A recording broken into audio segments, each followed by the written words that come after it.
কথা হজম করতে শিখুন। এটা অনেক বড় গুণ, আপনাকে জিততে সহায়তা করবে। কথা না বাড়িয়ে নীরবে কাজ করে যান। আপনার কাজই আপনার হয়ে কথা বলবে। মন খারাপের কারণ হলো অতীত, আর টেনশনের কারণ হলো ভবিষ্যৎ। তার চেয়ে বরং বর্তমানকে উপভোগ করুন, আনন্দে বাঁচুন। ঠেকতে ঠেকতে সোজা সরল ভালো মানুষটিও বুঝে যায় কে তাকে সত্যিকারের ভালোবাসে, আর কে তাকে নিজের স্বার্থে ব্যবহার করে। আপনার সামনে যিনি আপনার প্রশংসা আর অন্যের সমালোচনা করেন, একটু পরেই তিনি অন্যের কাছে আপনাকে নিয়ে ঠিক একই কাজটিই করবেন। পরম সমালোচনাকারী হচ্ছে যিনি প্রতিনিয়ত আপনাকে আশীর্বাদ করেন দশের একজন হয়ে ওঠার জন্য। সমালোচকেরা নিঃসন্দেহে আপনার ভালো বন্ধু।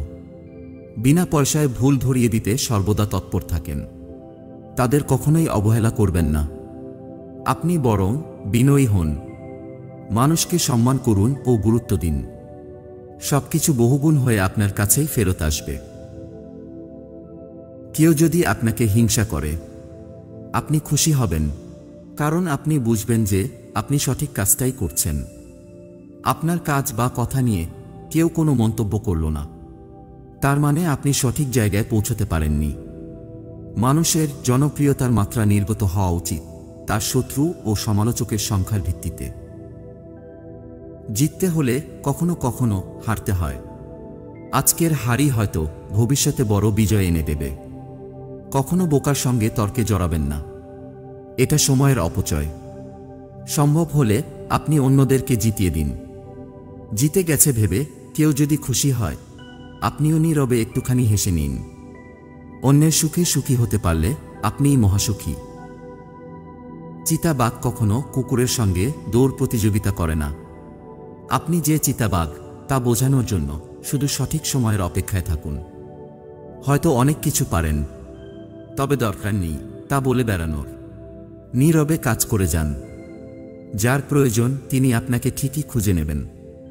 তবে অযোগ্য কাউকে টেনে উপরে তুললে সেই একসময় উল্টো আপনার যোগ্যতা নিয়ে প্রশ্ন তুলে প্রতিশোধ নেবে। আপনি দুনিয়ার কাউকে বদলাতে পারবেন না, শুধু নিজেকে ছাড়া। আপাতত সেটাই করুন, নিজেকে বদলে ফেলুন, আর অন্তত দুজন অসহায় মানুষকে জীবনে প্রতিষ্ঠিত হতে সাহায্য করুন। সবাই এই নীতিতে বিশ্বাসী হয়ে কাজ করলে চারপাশের দুনিয়া এমনিতেই বদলে যাবে। আপনার চিন্তা ভাবনার ওপরে যারা আস্থা রাখতে পারে না, তাদেরকে খুব বেশি গুরুত্ব দেওয়ার দরকার নেই। নিজের প্রতি বিশ্বাস রাখুন, এটাই আপনাকে সবার মাঝে বিশ্বাসী ও আস্থাভাজন করে তুলবে। শুধুমাত্র সময়ের অপেক্ষা। জীবনের পরীক্ষায় অনেকেই হেরে যান, কারণ তারা অন্যকে কপি করার চেষ্টা করেন, কিন্তু তাদের আসলে জানা নেই প্রত্যেকের প্রশ্নপত্রটাই আলাদা। কোথায় জন্মেছেন সেটা আপনার নিয়তি, কোথায় পৌঁছাবেন সেটা আপনার কর্মফল।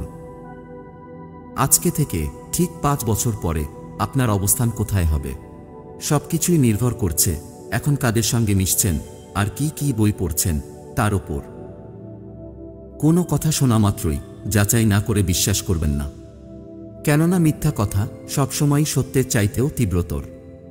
প্রমাণের ঝামেলা নেই বলে মিথ্যে কথা ও গুজব দ্বিগুণ গতিতে ছোটে, কিন্তু সত্যটা প্রমাণ করতে যথেষ্ট সময় ও বেগ পেতে হয়।